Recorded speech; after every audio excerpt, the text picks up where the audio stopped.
Here we are in the middle of the holiday of Sukkot. And on Shabbos, we're going to read a book that was written by King Solomon. It's a Megillah, actually, and it's Megillas Koheles, otherwise known as Ecclesiastes. And King Solomon pontificates, and he says there's a time for everything. There's a time to be born, there's a time to die, there's a time to be happy, there's a time to be sad.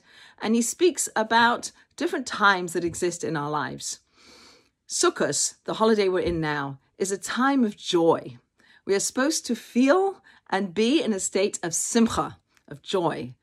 So I'd like to speak a little bit about the holiday of Sukkot. I'd like to speak a little bit about Ecclesiastes and also the last Torah portion in the whole 5 books of Moses. At the end of the book of Deuteronomy, we read a parsha called V'zos HaBracha. And in it, we read about the death of Moses.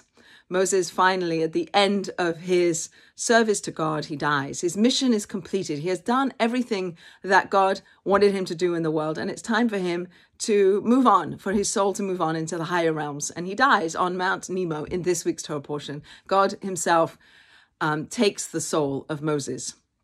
And actually, before Moses dies, there's a medrash that teaches us that he goes to all the people and he asks them for forgiveness. He asks them to forgive him for anything he might have done that was untoward or that hurt them in any way. And he asks them for forgiveness. And in the medrash, they forgive him.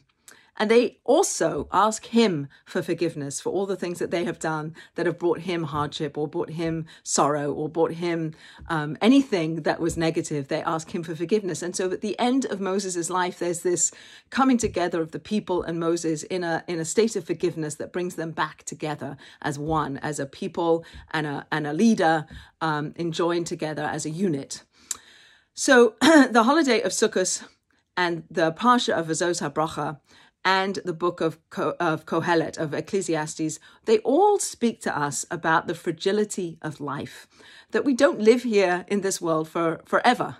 We are here for a fleeting amount of time. We go into our little booths, into our little tabernacles, into our little dwelling places that we have made in our back gardens, in our driveways, whatever. They're temporary structures that we live in for a week, but they're temporary.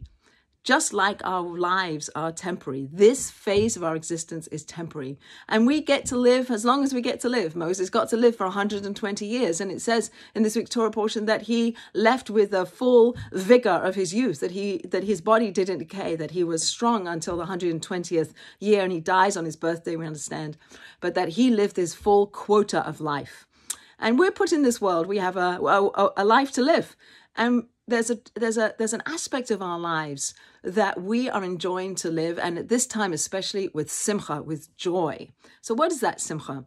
Rabbi Jonathan Sacks speaks about the 3 F's that exist at this time of year, the connections that we have with our F, faith, with our F, family, and our F, friends, that these 3 F's are what bring us much meaning in life. Maybe not the only things that bring us meaning, but they are very meaningful components of who we are in this world. Our relationship with each other, our relationship with our friends and family, our relationship with God. And it's no accident that the holiday of Sukkot comes after Yom Kippur, which comes after Rosh Hashanah, which comes after the whole month that preceded it of Elul. And in those days that began with the beginning of the month of Elul, there was a whole month leading up to Rosh Hashanah, and then Yom Kippur another 10 days. And now we're on the other side of that. But in that space of working on ourselves during the month of Elul, we self-reflect, we try to be better, we try to work on ourselves, we understand who God is in the world. On Rosh Hashanah, we stand with God and recognize that God is the creator, the sustainer, the omnipotent, that everything that exists, there's nothing but God. And we recognize that on Rosh Hashanah. And then we go through to Yom Kippur. And on Yom Kippur, we're standing before God. We're like living in a near-death experience, so to speak. We have our white garments on that remind us of the shrouds that we will one day be buried in, hopefully. And we stand there with our hearts open and with our souls bare. And we commune with God in a way that we don't on any other day. It's a special day of connection to God, with our souls connecting as we disengage our souls a little bit from our body on Yom Kippur. So then to take that energy, to do all that work that we've just done for the last 40 days of recognizing who we are and who God is and how we want to be in the world and how we want to improve ourselves and how we want to live better. We've done all that. And now we go into the sukkah. And the sukkah is this temporary structure that is akin to our lives. It's temporary. And it's a place where we sit with our friends, with our family, and we sit with God. And we have that connection to the divine that transcends anything physical. It's a divine connection. And in that divine connection comes joy, I believe. I think that's what it's about. It's about the simcha, the feeling that we have of being whole, of being with God and being with our friends and family and being whole in ourselves, and saying, I'm going to go into the new year with these relationships as mended and as whole as possible. On Simchat Torah, we dance in circles. Dancing in circles is a Jewish way of dancing. We don't dance in a line with somebody as a leader. We dance in a circle. And circles are where we all are equidistant from each other. There's nobody leading. There's nobody in front. There's nobody better. We're all part of a circle, and we dance holding hands. And it says at the end of days that we're going to dance holding hands in circles, and in the middle will be God, will be the divine presence, whatever that means. But it's a nice imagery to think that we end our year in circles. We've forgiven each other, hopefully, just like Moses was forgiven by the Jewish people for things he did, just like the people forgave Moses, Moses forgave the people. We have forgiveness. And the word for forgiveness is mechila, which is the same word as circle, machal. It's a circle. We're circling. We're unified. We're one people. We're one with God. We're one with each other. And this idea of circling.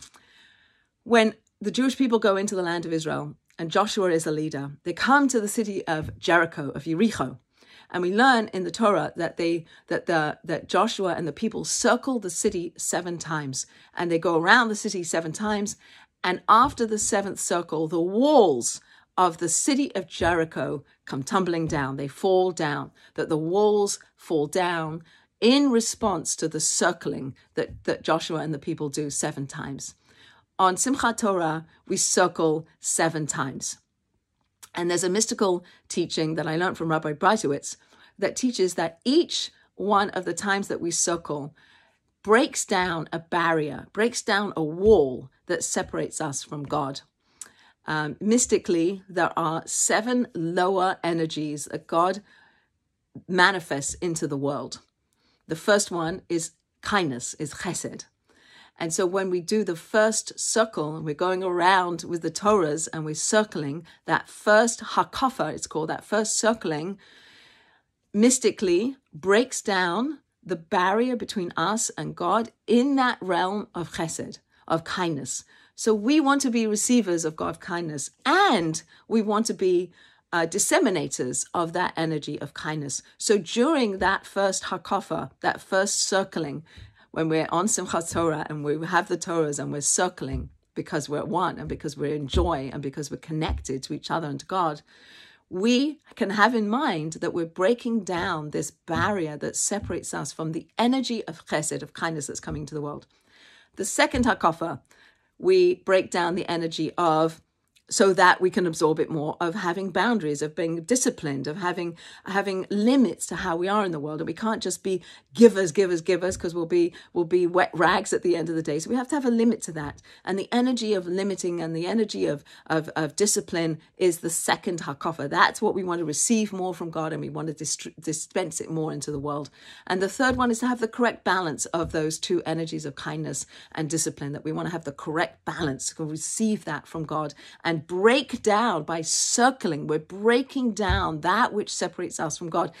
So as we go through, I won't go through all of them, but they get the idea that each circling has an energy of breaking down a barrier between us and God, so that that energy that God is wanting to put into the world, so to speak, that energy that is coming in, we can receive it more and we can be better at putting it out into the world, because that's part of our job.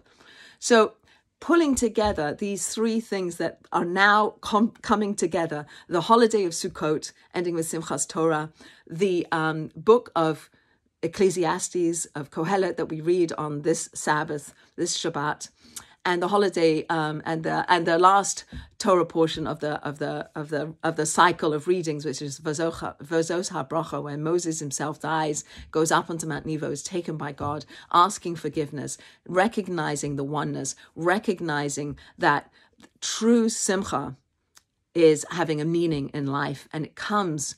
One way it comes is from our relationship with our friends, with our family, with our faith, with God, with ourselves, and putting us into that picture, so that when we come out of our sukkahs in a few days' time, we'll be ready, having used all the energy of the Rosh Hashanah Yom Kippur season to bring us into the sukkahs, which are feeble, fragile structures that are akin to the fleetingness of our lives, to recognize that we have work to do.